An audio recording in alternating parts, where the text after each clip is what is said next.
Providing microcredit is a proven poverty-fighting technique in third world countries. This has been a difficult thing to do in Tanzania, primarily because of the rules and regulations of the Tanzanian government restricting the flow of capital and ownership of financial institutions. Nonetheless, starting in 2004, the Diocese of Iringa, or DIRA, developed a microcredit program aimed at widows, orphans, and the victims of HIV/AIDS. This program has been very successful, with people's incomes doubling and tripling, and people who could not support themselves previously now becoming self-sufficient. In 2005, 2006, 2007, the Tanzanian government developed a series of rules, regulations, and laws allowing for the incorporation of locally owned and operated microcredit institutions. These institutions are called Savings and Credit Cooperatives, or SACCOs. So now every village in the country can have its own microcredit institution and have access to capital. And capital is perennially in short supply in Tanzania. Many times farmers can't prep their fields, they can't fertilize, they can't spray things because they're short of capital. So there is a great deal of excitement over these. This year, 2008, DIRA hopes to help 10 of their parishes develop their own SACCOs. And in following years, they hope to spread this to all 66. There's a great deal of excitement. Everywhere you go in Tanzania, people want to know, can I join a SACCO? Can we get a SACCO? SACCOs are seen to dramatically raise their incomes. On a recent trip to Tanzania, my wife and I took the opportunity to visit many of these institutions and see what's going on. We would like now to share this with you.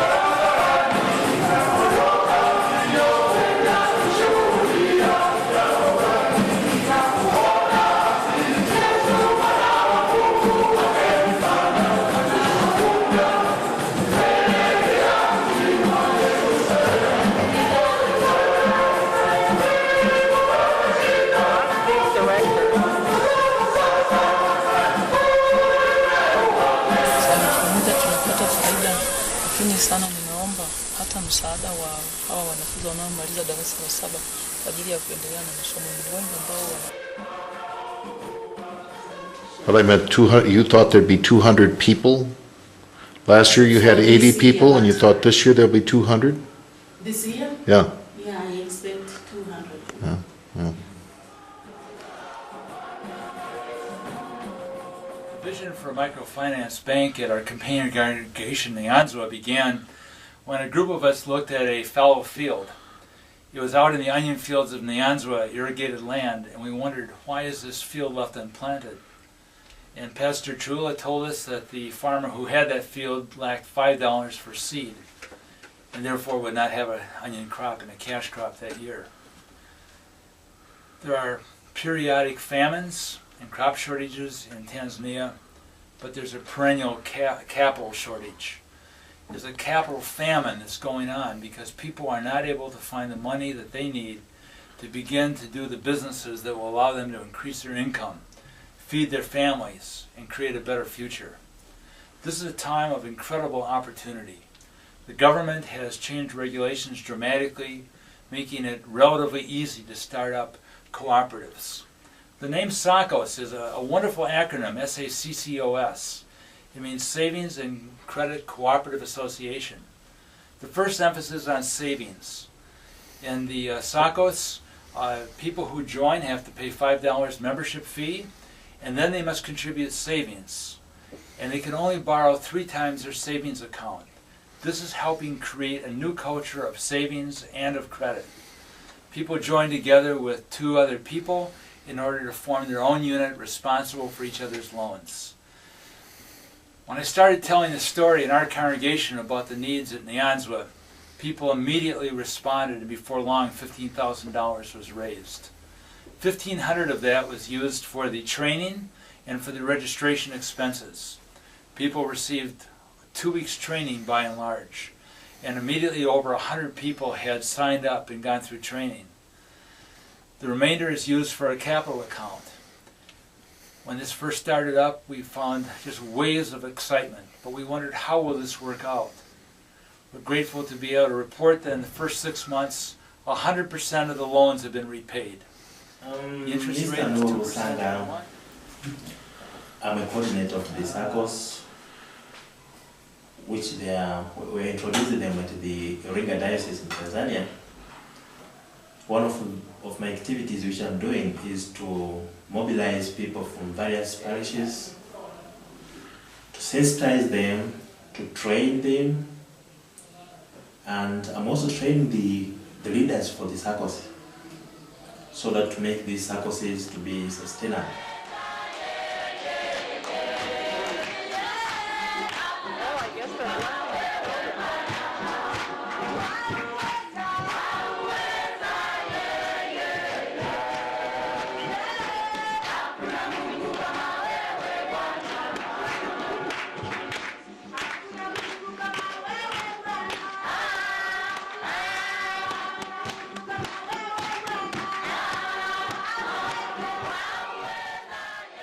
Okay, what is his name?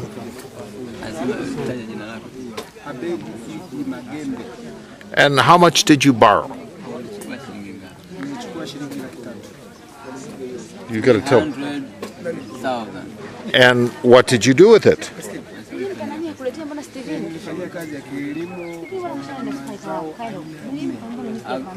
He used it for agricultural activities, for crops he grows. And why was it important to get a loan?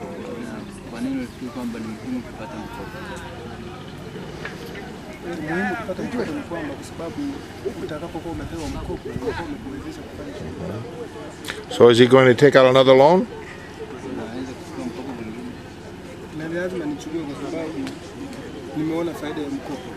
It is a must because I have seen the profit and the importance of Her name.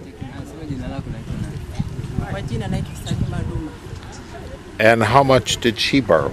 Ulikopa shilingi ngapi? Nilikopa laki moja na nusu. 150,000. And what did she do with it? Ulifanyia nini? Nilizalisha machipukizi ambayo She did on reproducing. It double her income or 20% more? Umepata labda faida uliyoona kwamba shilingi ngapi unaweza kusema kama ni mara mbili au ni shilingi 50,000. nimepata kama Twice. Twice her income. Does she have children, a family and children? Kuna familia ana watoto. So will he sell the seeds to other farmers then, or does he plant all of these? Some of them will plant it and other will sell. He will sell the seeds or the seed. Because there are another people who come outside this village, they are coming to buy this. Ndio maana To buy this. ndio maana yule mama aliyokuwa anasema kwamba yeye anazalisha mbegu.